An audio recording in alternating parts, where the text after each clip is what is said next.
Imagine arriving at a foreign university. You are fluent in the conversational language, you can order coffee and navigate the city with ease.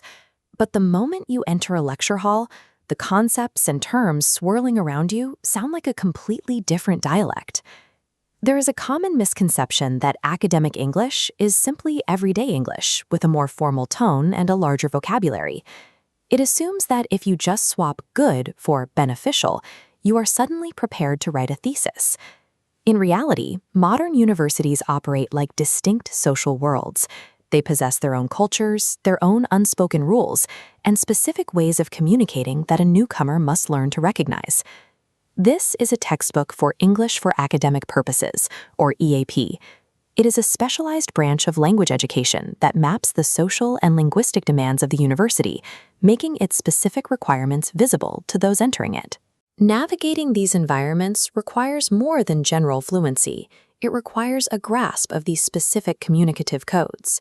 In the global university, EAP functions as a gatekeeper for student success. At the undergraduate level, EAP is often mistaken for a remedial grammar course or a workshop for basic study skills. However, the field has evolved into something much more analytically demanding. The goal is to build academic literacy. This involves teaching students how to actually engage with and question new knowledge, rather than just memorizing a list of terms. Looking at this list from the EAP resource book, we see the focus is on active university practices. A student must learn linguistic cues to process complex lectures and debate in seminars. These skills also apply to writing, moving from basic sentences to the formats of high-stakes environments, like structuring arguments in timed exams or long-form dissertations. By the time an undergraduate masters these tools, they have moved from being a passive consumer in the back of the room to an active participant in the university ecosystem. As a student moves into postgraduate study, the stakes increase. The broad skills that worked for a freshman essay are no longer enough because the language of research becomes highly specialized. This introduces the concept of disciplinary variation.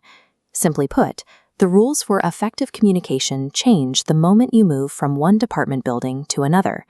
Take a look at how these two disciplines structure their research.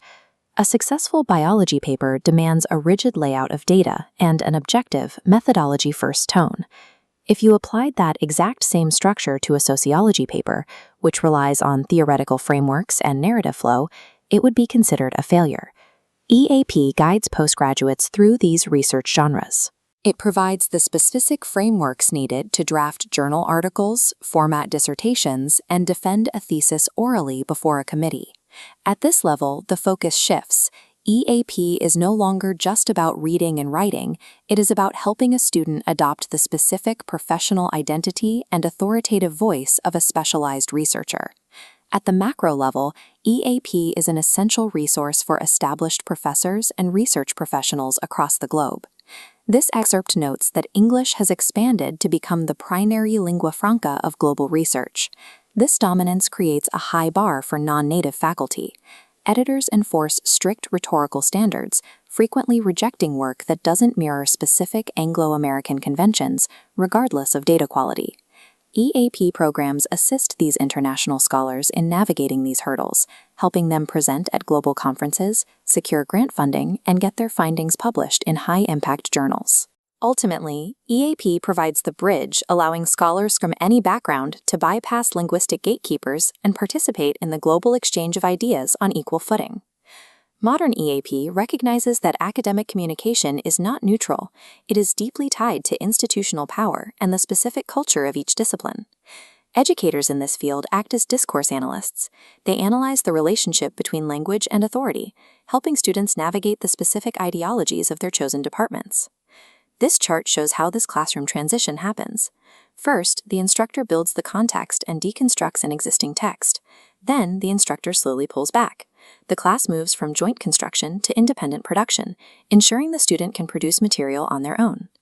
The modern university is a specialized environment with its own set of communicative constraints. By stripping back the layers of these academic forms, EAP moves a student from initial observation to the point where they can produce their own research with the same authority as their peers.